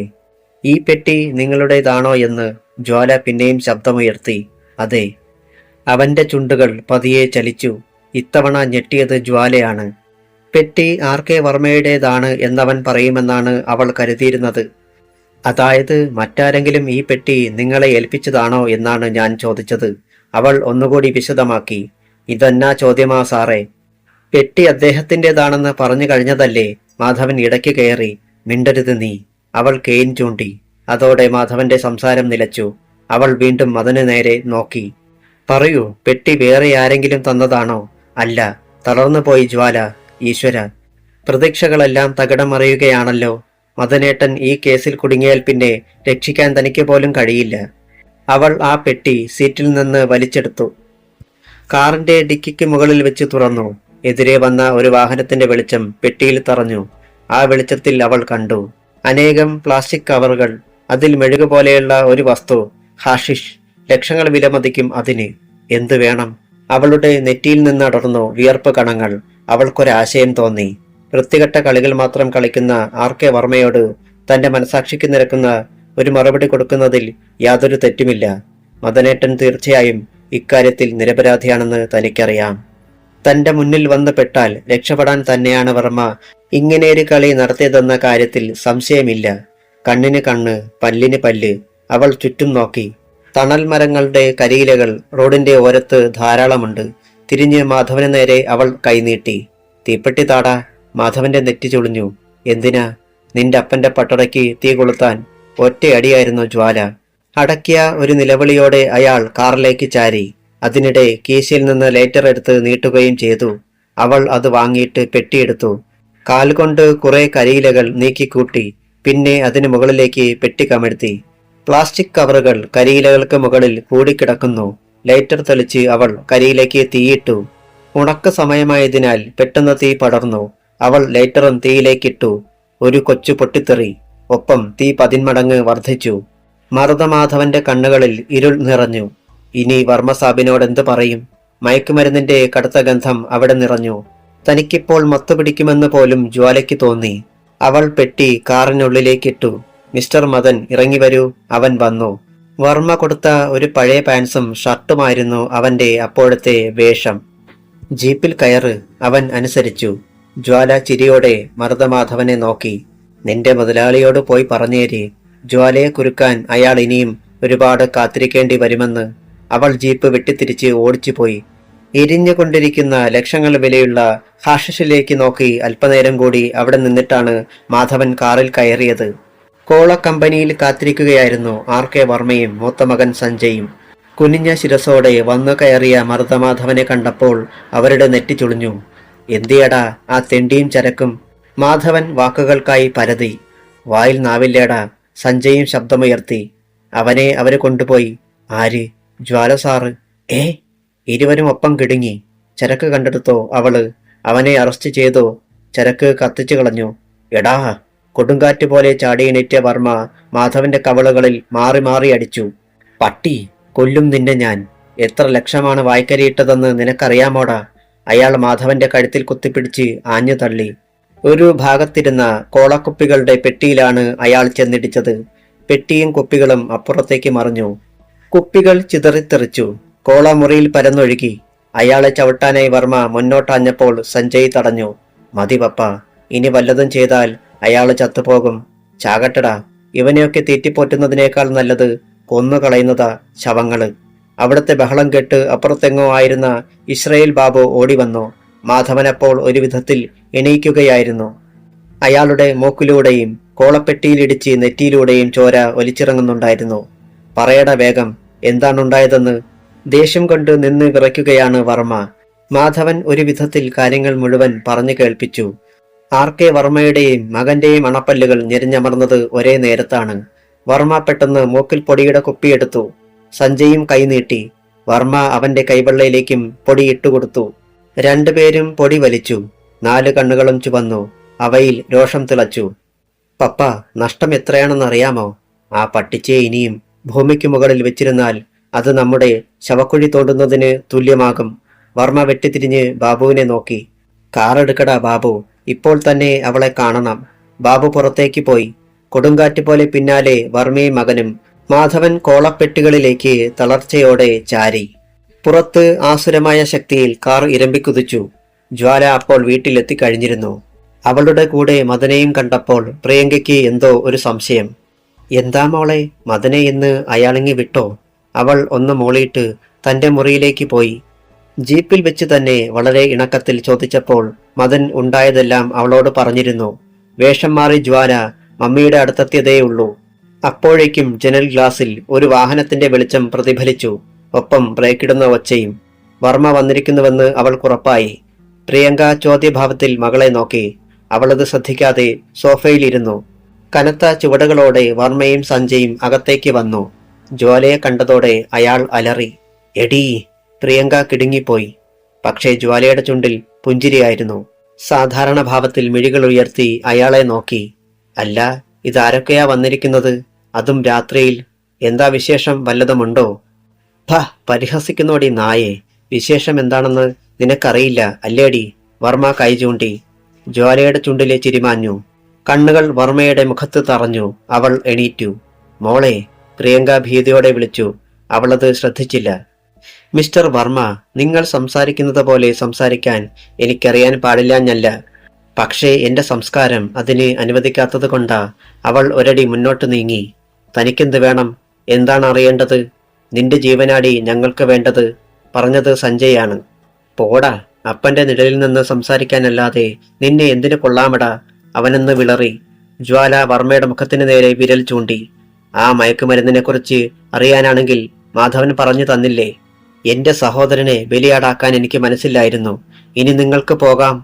എടി, നിന്നെ ഒരു പാഠം പഠിപ്പിച്ചില്ലെങ്കിൽ എന്റെ പേര് വർമ്മയെന്നല്ല. വർമ്മയെന്ന പേര് എപ്പോഴേ ഞാനൊരു പട്ടിക്ക് ഇട്ട് കഴിഞ്ഞടോ. എന്തു പറഞ്ഞടി? അയാൾ അവളുടെ മുഖത്താഞ്ഞടിച്ചു. പ്രിയങ്ക ഓടിയെത്തി. പക്ഷേ അതിനു മുമ്പ് ജ്വാല ആ കയ്യിൽ കടന്നു പിടിച്ചു കഴിഞ്ഞിരുന്നു. ഒരുപാട് തവണ തന്നെ അങ്കിളെന്ന് വിളിച്ചിട്ടുള്ളവളാ ഞാൻ. അതുകൊണ്ട് ഇപ്പോൾ തല്ലുന്നില്ല. അവൾ പിടിവിട്ടു. വിഷം മുറ്റിയ മൂർഖൻ പാമ്പിനെ പോലെയായിരുന്നു വർമ്മ. അയാൾ പ്രിയങ്കയെ നോക്കി. ഒന്നും മറന്നിട്ടില്ലല്ലോടി നീ? നിന്നെപ്പോലെ നിന്റെ മോളെയും ഞാൻ എന്റെ കൂട്ടുകാർക്ക് പങ്കുവയ്ക്കും. നോക്കിക്കോ നീ. അപ്പോഴിവൾക്ക് കാക്കിയുടെ പിൻബലം ഉണ്ടായിരിക്കില്ല. പ്രിയങ്ക പുളഞ്ഞുപോയി. അതുവരെ കാണാത്തൊരു ഭാവം ആ മുഖത്ത് തെളിഞ്ഞു. എടോ വർമ്മേ! തന്നെ വർമ്മേട്ടാന്നല്ലാതെ ഇന്ന് വരെ ഞാൻ മറ്റൊന്നും വിളിച്ചിട്ടില്ല. പക്ഷെ ഇപ്പോൾ വിളിക്കുന്നു. എടോ നന്ദിയില്ലാത്ത പട്ടി, ഇറങ്ങടാ ഇവിടുന്ന്. വർമ്മ ഒരു മാത്ര സ്തംഭിച്ചു നിന്നുപോയി. എടോ ഇറങ്ങാൻ, ഇല്ലെങ്കിൽ ഇന്ന് നിന്നെ ഞാൻ കൊല്ലും. അവർ മുന്നോട്ട് കുതിച്ചു. ആഹാ, നീ അത്രക്കായോടി? വർമ്മ പെട്ടെന്ന് റിവോൾവർ വലിച്ചെടുത്തു. ജ്വാല അപ്പോഴേക്കും മമ്മിയെ തടഞ്ഞു. പക്ഷേ വർമ്മയുടെ കൈവിരൽ ട്രിഗറിൽ ആഞ്ഞമർന്ന് കഴിഞ്ഞിരുന്നു. ഒരു വെടി പൊട്ടി. ഒപ്പം ഹൃദയം പിളരുന്ന ഒരു നിലവിളിയും. അധ്യായം 8. ഒരു മാത്ര. ഒരേ ഒരു മാത്ര. ആ മുറിക്കുള്ളിൽ കനത്ത നിശബ്ദത വന്നു. വെടിയൊച്ച കേട്ട് ഇസ്രായേൽ ബാബുവും വാതിൽക്കലേക്ക് ഓടി വന്നു. ആർക്കാണ് വെടിയേറ്റത്? ജ്വാലയ്ക്കോ അതോ പ്രിയങ്കയ്ക്കോ? ഏതായാലും സ്ത്രീയുടെ നിലവിളിയാണ് കേട്ടത്. വാതിലിന് പിന്നിൽ എല്ലാം കണ്ടും കേട്ടും കൊണ്ട് മദൻ നിൽപ്പുണ്ടായിരുന്നു. അവിടെ നിന്ന് ഒന്നനങ്ങാൻ കൂടി കഴിഞ്ഞില്ല. അവൻ അത്രമാത്രം ഭയന്നു പോയിരുന്നു. ആർ.കെ. വർമ്മയും സഞ്ജയും തറയിലേക്ക് തുറച്ചു നോക്കി. രണ്ടുപേരിൽ ആർക്കാണ് വെടിയേറ്റത്? തറയിൽ കിടക്കുകയായിരുന്നു ജ്വാലയും പ്രിയങ്കയും. 2 ഭാഗങ്ങളിൽ ആയിരുന്നുവെന്ന് മാത്രം. അവരും പരസ്പരം തുറച്ചു നോക്കുന്നുണ്ട്. പ്രിയങ്കയ്ക്ക് വെടിയേറ്റെന്ന് ജ്വാലയും ജ്വാലയ്ക്ക് വെടിയേറ്റെന്ന് പ്രിയങ്കയും സംശയിച്ചു. ഹൃദയം പിളർന്ന ആ നിലവിളി പ്രിയങ്കയുടേതായിരുന്നു. മമ്മി! ജ്വാലയാണ് ആദ്യം സംസാരിച്ചത്. അവൾ ബാക്കി ചോദിക്കും മുമ്പ് പിന്നിൽ ഒരു ശബ്ദം കേട്ടു. ഏവരും ഒരുപോലെ അവിടേക്ക് നോക്കി. ഭിത്തിയിൽ നിന്ന് കുറെ സിമന്റ് അടർന്നു വീണിരിക്കുന്നു. ബുള്ളറ്റ് തറഞ്ഞത് ഭിത്തിയിലാണെന്ന് ആദ്യം മനസ്സിലാക്കിയതും ജ്വാല തന്നെയാണ്. വെടി പൊട്ടിയ നേരത്ത് തന്നെ താൻ മമ്മിയെ ഒരു വശത്തേക്ക് തള്ളിയിട്ട് മറുവശത്തേക്ക് വീഴുകയായിരുന്നല്ലോ. തനിക്ക് തെറ്റുപറ്റിക്കഴിഞ്ഞെന്ന് ആർ.കെ. വർമ്മ മനസ്സിലാക്കിയപ്പോഴേക്കും വൈകിപ്പോയിരുന്നു. അവിടെ കിടന്നുകൊണ്ട് തന്നെ ജ്വാല കാൽ വീശി ഉയർത്തി. ഒരു ഇരുമ്പ് ദണ്ട് മാതിരി അത് വർമ്മയുടെ റിവോൾവർ പിടിച്ചിരുന്ന കയ്യിൽ തട്ടി. പിടിവിട്ട് റിവോൾവർ മുകളിലേക്ക് തെറിച്ച് മച്ചിൽ തട്ടി താഴേക്ക് വീണതും ജ്വാല ചാടിപ്പിടിച്ചതും ഒന്നിച്ചായിരുന്നു. ഉച്ചിയിലൊരു ചുറ്റിക കൊണ്ട് പ്രഹരിച്ചത് മാതിരി വർമ്മ കിടുങ്ങി. ജ്വാല മമ്മിയെ പിടിച്ചെണീപ്പിച്ചിട്ട് റിവോൾവർ വർമ്മയുടെ നേരെ ചൂണ്ടിക്കൊണ്ട് മുന്നോട്ടെടുത്തു. നോ! സഞ്ജയ് ശബ്ദമുയർത്തി. മുന്നോട്ട് വരാൻ ഭാവിച്ച ഇസ്രായേൽ ബാബുവിന് നേരെ ജ്വാല കൈ ചൂണ്ടി. Don move. അനന്തരം അവൾ റിവോൾവറിന്റെ ബാരൽ വർമ്മയുടെ കണ്ണുകൾക്കിടയിലായി നെറ്റിയിൽ ചേർത്തമർത്തി. എടോ പന്ന വർമ്മേ! ഒരു സെക്കൻഡിന്റെ 10 സമയം പോലും വേണ്ട ഒരു ബുള്ളറ്റ് തന്റെ തലയോട് പിളർത്തിക്കൊണ്ട് അപ്പുറം കടക്കാൻ. അവളുടെ മുഖഭാവത്തിൽ നിന്ന് അങ്ങനെ ചെയ്യാൻ യാതൊരു മടിയുമില്ലെന്നും തോന്നുമായിരുന്നു. വർമ്മയുടെ ശരീരം അടിമുടി വിറയ്ക്കാൻ തുടങ്ങി. കണ്ണുകളിൽ ഇരുൾ നിറയുന്നത് പോലെ അയാൾക്ക് തോന്നി. തുലവും വ്യത്യാസമല്ലായിരുന്നു സഞ്ജയിന്റെയും ബാബുവിന്റെയും അവസ്ഥയും. നിന്നെ ഇവിടെ കൊന്നിട്ടാൽ എന്നെ നിയമം ഒന്നും ചെയ്യില്ല. വീട് കയറി ആക്രമിച്ച നീ ഒരു മൽപ്പിടുത്തത്തിനിടയിൽ നിന്റെ കയ്യിലെ റിവോൾവർ കൊണ്ട് തന്നെ മരണപ്പെട്ടതാണെന്ന് വരുത്തി തീർക്കാൻ എനിക്ക് വലിയ ബുദ്ധിമുട്ടൊന്നുമില്ല. പക്ഷെ അങ്ങനെ ഒരു ബുള്ളറ്റ് കൊണ്ട് കൊല്ലില്ല നിന്നെ ഞാൻ. അത്ര വേഗത്തിലുള്ള ഒരു മരണത്തിന് അർഹനല്ല നീ. മരിക്കും മുൻപ് നീ ഞങ്ങൾക്ക് ചെയ്തു തരേണ്ട ഒരുപാട് കാര്യങ്ങൾ ബാക്കിയാണ്. അവൾ റിവോൾവർ പിൻവലിച്ചു. വർമ്മ ആശ്വാസത്തോടെ നിശ്വസിച്ചു. മറ്റുള്ളവരും, തൽക്കാലം ഈ റിവോൾവർ എന്റെ കയ്യിൽ തന്നെ ഇരിക്കട്ടെ, നിനക്ക് പോകാം. ജീവൻ തിരിച്ചു കിട്ടിയ ഭാവത്തിൽ മടങ്ങിപ്പോകാൻ ഭാവിക്കുകയായിരുന്നു RK വർമ്മ. പെട്ടെന്നാണ് പ്രിയങ്ക പറഞ്ഞത്. താൻ അവിടെയൊന്ന് നിന്നേ. വർമ്മ നിന്നു. ജ്വാല നെറ്റിച്ചുളിച്ചു. പ്രിയങ്ക വർമ്മയുടെ തൊട്ടു മുൻപിൽ എത്തി. തെണ്ടി തിരിഞ്ഞു നടന്ന നിന്നെ എന്റെ രവിയേട്ടൻ ഇത്രയുമാക്കിയില്ലേ? അതിന്റെ പ്രത്യുപകാരമായി നീ ഞങ്ങളെ ഒത്തിരി സഹായിക്കുകയും ചെയ്തല്ലോ. ഇത്രയെങ്കിലും അപ്പോൾ നിനക്ക് ഞാൻ തന്നില്ലെങ്കിൽ എന്റെ രവിയേട്ടന്റെ ആത്മാവിന് പോലും അതൊട്ടും ഇഷ്ടമാവില്ലടാ. പറഞ്ഞതും ഒറ്റയടിയായിരുന്നു പ്രിയങ്ക വർമ്മയുടെ കവിളിൽ. അതാരും പ്രതീക്ഷിച്ചിരുന്നതായിരുന്നില്ല. തനിക്ക് അടിയേറ്റിട്ടും അത് വിശ്വാസം വരാതെ കവിളിൽ തടവിക്കൊണ്ട് നിന്നതേയുള്ളൂ വർമ്മ. പ്രിയങ്ക തന്നെയോ ഇത്? അപ്പോഴും കോപം കൊണ്ട് വിറഞ്ഞു തുള്ളുന്നത് പോലെ നിൽക്കുകയാണ് പ്രിയങ്ക. പുറത്തേക്ക് കൈ ചൂണ്ടിക്കൊണ്ട് അവർ ഗർജിച്ചു. തനിക്ക് പോകാം. പിന്നെ നേരത്തെ ഞാൻ പറഞ്ഞത് മറക്കണ്ട. ഇനി ഈ പടി കടന്നു പോകരുത്. വർമ്മ മിണ്ടിയില്ല. വാതിൽക്കലേക്ക് നടന്നു. രോഷം കടിച്ചമർത്തിക്കൊണ്ട് സഞ്ജയും പിന്നാലെ ചെന്നു. വാതിൽക്കൽ എത്തിയപ്പോൾ തിരിഞ്ഞു നിന്ന് വർമ്മ പറഞ്ഞു, നായിന്റെ മോളെ, നിന്റെ മോളെ കണ്ടിട്ടാണ് അഹങ്കരിക്കുന്നതെങ്കിൽ അത് വേണ്ടടി. വർമ്മയെയാണ് നീ നോവിച്ചത്. ഇനി നിന്റെ പട്ടുട കണ്ടാലും അടങ്ങില്ല ഞാൻ. അയാൾ പോയി. പുറത്ത് കാർ സ്റ്റാർട്ടായി. പക്ഷേ അപ്പോഴേക്കും പ്രിയങ്കയുടെ ധൈര്യമൊക്കെ ചോർന്നൊലിച്ചു. ഒരു കൊച്ചു കുട്ടിയെപ്പോലെ അവർ പൊട്ടിപ്പൊട്ടി കരയാൻ തുടങ്ങി. ഛേ, എന്താ മമ്മി ഇങ്ങനെ? എനിക്കാകെ പേടി തോന്നുന്നു മോളെ. ഒരാവേശത്തിൽ അങ്ങനെയൊക്കെ അങ്ങ് ചെയ്തു പോയി. പക്ഷേ അടങ്ങിയിരിക്കില്ല അയാൾ, എനിക്കറിയാം. മമ്മി ഭയപ്പെടേണ്ടെന്നേ. അയാളുടെ പത്തി ഒടിയാറായി. മദനെ ആ ഫാമിലിട്ട് അയാൾ കൊല്ലാക്കൊല ചെയ്യും. ജ്വാല തെല്ലിട ചിന്തിച്ചു. പിന്നെ വിളിച്ചു, മദനേട്ട. വാതിലിനെ പിന്നിൽ നിന്ന് അവൻ പുറത്തു വന്നു. അയാള് പോയോ? പോയി. ഏതായാലും ഏട്ടൻ ആ നേരത്ത് പുറത്തു വരാതിരുന്നത് നന്നായി. പിന്നെ ഏട്ടൻ 2 ദിവസത്തേക്ക് പിഗ് ഫാമിൽ പോകണ്ട. അത് കഴിഞ്ഞോ? പോകണം. അവന്റെ മുഖം വാടി. അതവൾ കണ്ടു. ഏട്ടൻ വിഷമിക്കണ്ട. അവിടെ എത്തിക്കഴിഞ്ഞാൽ എന്തു ചെയ്യണമെന്ന് ഞാൻ പറഞ്ഞു തരാം. മദൻ തലകുലുക്കി. പിറ്റേന്ന് രാവിലെ ഓഫീസിലെത്തിയപ്പോൾ ജ്വാല IPSന് സന്തോഷം തോന്നി. കാരണം അന്ന് CI മുഹമ്മദ് തിരികെ എത്തിയിരുന്നു. അന്ന് ആദ്യം രാജപ്പന്റെ ഭാര്യ കൊണ്ടുവന്ന പരാതിയെക്കുറിച്ച് അന്വേഷിക്കാൻ ജ്വാല തീരുമാനിച്ചു. അവൾ മുഹമ്മദിനെ വിളിച്ചു. സാർ, അയാൾ വന്ന് അറ്റൻഷനായി. Take your seat. Thank you sir. Muhammad ഇരുന്നു. കസേരയിൽ നിവർന്നിരുന്നിട്ട് ജ്വാല മുഹമ്മദിനെ നോക്കി. മുഹമ്മദേ, കലാശക്കളിക്കുള്ള സമയമായെന്ന് എന്റെ മനസ്സ് പറയുന്നു. ഏറ്റവും അധികം ശ്രദ്ധിക്കേണ്ടതും ഈ അവസരത്തിൽ തന്നെയാണ്. ആക്സിഡന്റിന് ശേഷം മുഹമ്മദിന് മാനസാന്തരമൊന്നും ഉണ്ടായിട്ടില്ലല്ലോ? സാർ ഉദ്ദേശിക്കുന്നത്? അയാൾ നെറ്റിച്ചുളിച്ചു. അല്ല, ശത്രുക്കൾ പ്രബലരും എന്തും ചെയ്യാൻ മടിയില്ലാത്തവരുമാണെന്ന് ശരിക്കും വ്യക്തമായല്ലോ. ആ നിലയ്ക്ക് ഇനിയും അവർക്കെതിരെ ആഞ്ഞടിക്കാൻ താൻ ഒരുക്കമാണോ? മുഹമ്മദിന്റെ മുഖത്തെ മാംസപേശികൾ വലിഞ്ഞു മുറുകി. അണപ്പല്ലുകൾ ഞെരിഞ്ഞമർന്നു. എത്ര പ്രബലരായാലും എന്റെ കയ്യിൽ കിട്ടിയാൽ വെച്ചേക്കില്ല ഒന്നിനെയും സാറേ. സാറ് സഹായിച്ചില്ലെങ്കിൽ പോലും അവനെയൊന്നും വിടില്ല ഞാൻ. ജ്വാല IPSന്റെ മുഖം തെളിഞ്ഞു. എങ്കിൽ RK വർമ്മയ്ക്കെതിരായ ഒരു പെറ്റീഷനെക്കുറിച്ച് അന്വേഷിക്കണം താൻ. ആദ്യമേ എന്നെ കണ്ടാൽ അടിയിലെ കലാശിക്കൂ. ഞാൻ പോകാം സാർ. ജ്വാല രാജപ്പന്റെ ഭാര്യ കൊടുത്ത പരാതി മുഹമ്മദിനെ ഏൽപ്പിച്ചു. SI മോഹനനെ കൂടി കൂട്ടിക്കോളൂ. നമുക്ക് വിശ്വസിക്കാവുന്ന ആളാണ് മോഹനൻ. സാർ. മുഹമ്മദ് പുറത്തേക്ക് ചെന്നപ്പോൾ DYSP ലക്ഷ്മണൻ എതിരെ വന്നു.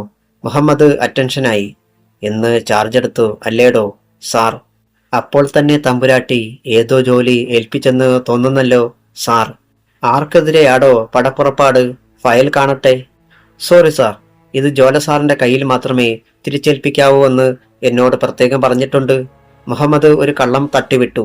ലക്ഷ്മണന്റെ നെറ്റി ചുളിഞ്ഞു. അതെന്താടാ അങ്ങനെ? അവളുടെ അതേ റാങ്ക് തന്നെയാ എനിക്കും. എന്റെയും അവളുടെയും മുന്നിൽ നീ ഒരുപോലെയാ, മറക്കണ്ട. താടാ ഫയൽ. കോപത്തോടെ അത്രയും പറഞ്ഞിട്ട് ലക്ഷ്മണൻ കൈനീട്ടി. പക്ഷേ മുഹമ്മദ് അത് കൊടുത്തില്ല. Sorry sir. മുഹമ്മദിന്റെ മുഖത്ത് ചിരിയായിരുന്നു. എന്താടാ എന്നേക്കാൾ കൂടുതലായി അവൾക്കെന്താ ഉള്ളത്? ഒരുപാടുണ്ട് സാർ. പെണ്ണായിട്ടും ഒരാണിന്റെ ധൈര്യം സാറിനില്ലാത്തതും അത് തന്നെയാ. വാട്ട്? വിളറിപ്പോയി അയാൾ. സാർ. ഒന്നുകൂടി അറ്റൻഷനായിട്ട് മുഹമ്മദ് ധൃതിയിൽ നടന്നുപോയി. സ്കൗണ്ട്രൽ, നിനക്ക് ഞാൻ വെച്ചിട്ടുണ്ടടാ. അവളുടെ മണം പിടിച്ചു നടന്നോ? ഒന്നിനെയും വിടില്ല ഞാൻ. ലക്ഷ്മണൻ ചുറ്റും നോക്കി. ഈ സംഭവം ആരെങ്കിലും കണ്ടോ എന്നറിയുവാൻ. CI മുഹമ്മദ് SI മോഹനനെയും ഏതാനും പോലീസുകാരെയും കൂട്ടി യാത്രയായി. RK വർമ്മയുടെ പിഗ് ഫാമിൽ അവരെത്തി. പോലീസ് ജീപ്പ് അവിടെ എത്തിയത് ജനാലയിലൂടെ കാണുന്നുണ്ടായിരുന്നു വസന്ത. ഒരിക്കൽ ജ്വാല അവിടെ എത്തിയ കാര്യം ഓർത്തപ്പോൾ അറിയാതെ തന്നെ കസേരയിൽ നിന്ന് എണീറ്റുപോയി അവൾ. ഒരു പോലീസുകാരൻ അങ്ങോട്ട് ചെന്നു. ഇങ്ങോട്ടിറങ്ങി വാടി, ഏമാൻ വിളിക്കുന്നു. വസന്ത പോലീസുകാരനെ സൂക്ഷിച്ചെന്ന് നോക്കി. സാറെന്താ എന്നെ വിളിച്ചത്? എടീന്നോ? സ്വയംഭൻ കുഞ്ഞുകുഞ്ഞിന്റെ മോളെ, പിന്നെ ഞാൻ എന്താടി വിളിക്കേണ്ടത്? നിന്നെ വിളിക്കേണ്ട വേറെ പേരുകൾ എന്റെ നാവയിൽ കിടന്ന് ചൊറയുന്നുണ്ട്. അതെല്ലാം കേൾക്കണ്ടെങ്കിൽ വേഗം ഇറങ്ങി വാടി. പിളറിപ്പോയി വസന്ത. അവൾ വേഗം ഇറങ്ങി വന്നു. ലോലമായ ഒരു സാരിയായിരുന്നു വസന്തയുടെ വേഷം. അതിനിടയിലൂടെ അവളുടെ ശരീരവടിവാകെ കാണാമായിരുന്നു. പോലീസുകാരാണേലും ആണുങ്ങളല്ലേ, ഇതൊക്കെ കാണാൻ അവർക്കും ഇഷ്ടമുണ്ടാവില്ലേ എന്ന ഭാവത്തിലാണ് അവൾ ജീപ്പിനരികിലേക്ക് വന്നതും അവരെ തൊഴുതിട്ട് ഒരു പ്രത്യേക ഭാവത്തിൽ നിന്നതും. മുഹമ്മദിന് കാര്യം മനസ്സിലായി. നേരെ നില്ലടി. അവൾ ഞെട്ടിപ്പിടഞ്ഞ് നേരെ നിന്നു. നീയാണോടി ഈ ഫാമിന്റെ നടത്തിപ്പുകാരി? ചോദിച്ചത് SI മോഹനനാണ്. ആദ്യം കോഴിയുടേതേ ഉള്ളായിരുന്നു സാറന്മാരെ, ഇപ്പോ പന്നിയുടെയും ഉണ്ട്. ഓ, നിനക്ക് കോഴി മാത്രം പോരെന്ന് നിന്റെ മുതലാളിക്ക് തോന്നിക്കാണുമായിരിക്കും അല്ലേ? ശോ, അവൾ നാണിച്ച് തല താഴ്ത്തി. നേരെ നിൽക്കടി. അവൾ ഭയന്നു പോയി. ഇങ്ങോട്ട് മാറി നിൽക്കടി. അവൾ നീങ്ങി നിന്നു. രാജപ്പൻ എന്തിയേടി? ഏത് രാജപ്പൻ? രാജപ്പനെ നിനക്കറിയില്ലേടി? ഓ, ഇവിടെ ഉണ്ടായിരുന്ന രാജപ്പൻ.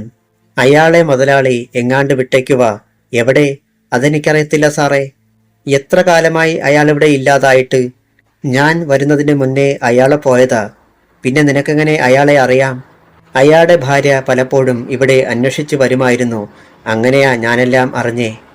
നിന്നെ തൂക്കിയെടുത്ത് ലോക്കപ്പിൽ കൊണ്ടിട്ടാൽ എല്ലാം കിളി പറയും പോലെ പറയും അല്ലേടി?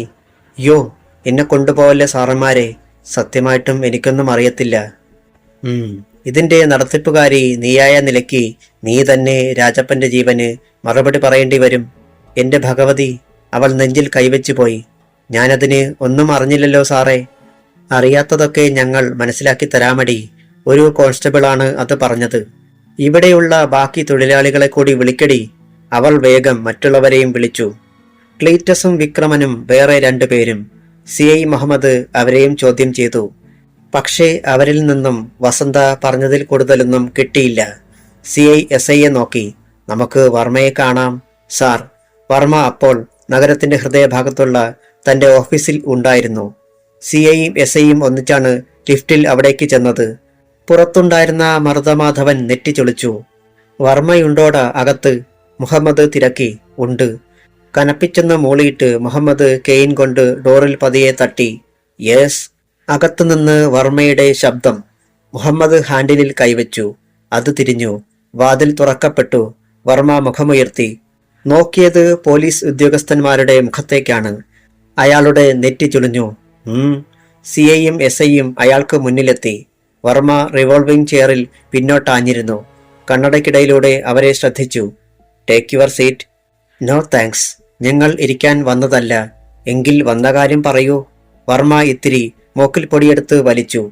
രാജപ്പൻ എവിടെയാണ്? ചോദിച്ചത് SI ആണ്. ഏത് രാജപ്പൻ? അയാളുടെ നെറ്റി ചുളിഞ്ഞു. പിഗ് ഫാമിലുണ്ടായിരുന്ന നിങ്ങളുടെ തൊഴിലാളി. ഒരു മാത്ര കഴിഞ്ഞാണ് അയാൾ തിരക്കിയത്. എന്റെ ഫാമിലെ തൊഴിലാളിയെക്കുറിച്ച് നിങ്ങൾക്കറിയേണ്ട കാര്യം? അയാളെ കാണാനില്ലെന്ന് ഭാര്യ പരാതി തന്നിട്ടുണ്ട്. I C. വർമ്മ താടി ചൊറിഞ്ഞു. എങ്കിൽ കേട്ടോ, ഞാൻ അയാളെ ഒരിടത്ത് വിട്ടിരിക്കുകയാണ്. എവിടെ? അത് നിങ്ങളോട് പറയേണ്ട ആവശ്യമില്ല. പോരല്ലോ, ഞങ്ങൾക്കത് അറിയണം. വർമ്മ മറുപടി പറയാൻ ഭാവിക്കുകയായിരുന്നു. പക്ഷേ അപ്പോഴാണ് വർമ്മയുടെ പ്രൈവറ്റ് റൂമിൽ നിന്ന് കർച്ചീഫ് കൊണ്ട് മുഖം തുടച്ച് ഒരാൾ ഇറങ്ങി വന്നത്. ആ മനുഷ്യനെ കണ്ടതോടെ CI മുഹമ്മദും SI മോഹനനും ഞെട്ടിപ്പോയി. അധ്യായം 9.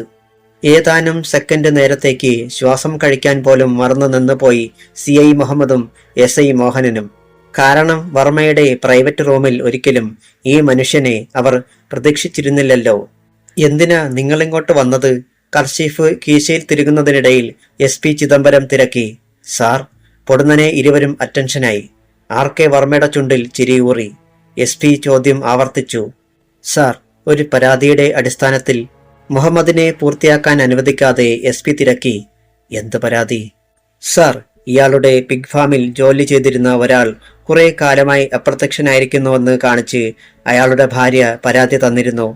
ചിദംബരം ഒരു കസേരയിൽ അമർന്നു. നേരാണോ മിസ്റ്റർ വർമ്മ? ഞാൻ അയാളെ ഒരിടത്ത് അയച്ചിരിക്കുകയാണ്. IC. അപ്പോൾ കാര്യം തീർന്നല്ലോ. ചിദംബരം മുഹമ്മദിനെ നോക്കി. പക്ഷേ എവിടെയാണെന്ന് ഇയാൾ പറയുന്നില്ല സാർ. മുഹമ്മദ്, കുറെ കൂടി മാന്യതയോടെ സംസാരിക്കാൻ നിങ്ങൾ പഠിക്കൂ. വർമ്മയെ പോലെ മാന്യനായ ഒരാളെ ഇയാളെന്ന് പറയാൻ നിങ്ങൾക്കെങ്ങനെ ധൈര്യം വന്നു? പിന്നെ ഞാൻ എങ്ങനെ വിളിക്കണം സാർ? അങ്ങനെന്നോ അതോ തമ്പുരാനെന്നോ? മുഹമ്മദിന്റെ ഉള്ളിൽ രോഷം തിളച്ചെങ്കിലും കഴിവതും സംയമനം പാലിച്ചുകൊണ്ടാണ് അയാൾ തിരക്കിയത്. ചിദംബരത്തിന്റെ നെറ്റി ചുളിഞ്ഞു. താൻ എങ്ങനെ വിളിച്ചാലും അത് അധികമാവില്ലടോ. ഈ പറഞ്ഞതൊക്കെ തന്നെയാടോ വർമ്മയെന്ന് പറയുന്ന ഇദ്ദേഹം? കാറി ആ മുഖത്തൊന്ന് തുപ്പാനാണ് മുഹമ്മദിന് തോന്നിയത്. പക്ഷേ പാടില്ലല്ലോ, തന്റെ മേലുദ്യോഗസ്ഥനായി പോയില്ലേ. ഒരു സിഗരറ്റിന് തീ കൊളുത്തി 2 കവിൾ പുക ഊതിപ്പറത്തിയതിനു ശേഷമാണ് ചിദംബരം ബാക്കി പറഞ്ഞത്. എടോ മുഹമ്മദേ, ആ കഴിവേറുമോള് എന്തെങ്കിലും പറഞ്ഞെന്ന് വെച്ച് അതപ്പാടെ വിശ്വസിച്ച് ചാടിപ്പുറപ്പെട്ടാൽ അപകടത്തിലാകുന്നത് താനൊക്കെ തന്നെയാവും. വർമ്മയോട് വെറുതെ ശത്രുതയുണ്ടാക്കിയിട്ട് തനിക്കെന്ത് നേട്ടം? അതുകൊണ്ട് താനിപ്പോൾ പോകാൻ നോക്ക് സാർ. മുഹമ്മദ് അറ്റൻഷനായി, ഒപ്പം മോഹനനും. പിന്തിരിഞ്ഞ് വാതിൽക്കൽ എത്തിയിട്ട് മുഹമ്മദ് തിരിഞ്ഞു നിന്ന് പറഞ്ഞു, സാർ, ഒരു സംശയം. ടെൽമി. ചിദംബരം തലയുയർത്തി. കോടതി ചോദിച്ചാൽ ഈ വർമ്മയ്ക്ക് താൻ രാജപ്പനെ എവിടേക്കാണ് അയച്ചിരിക്കുന്നതെന്ന് പറഞ്ഞല്ലേ പറ്റൂ. ചിദംബരത്തിന്റെ കണ്ണുകൾ കുറുകി. What you mean?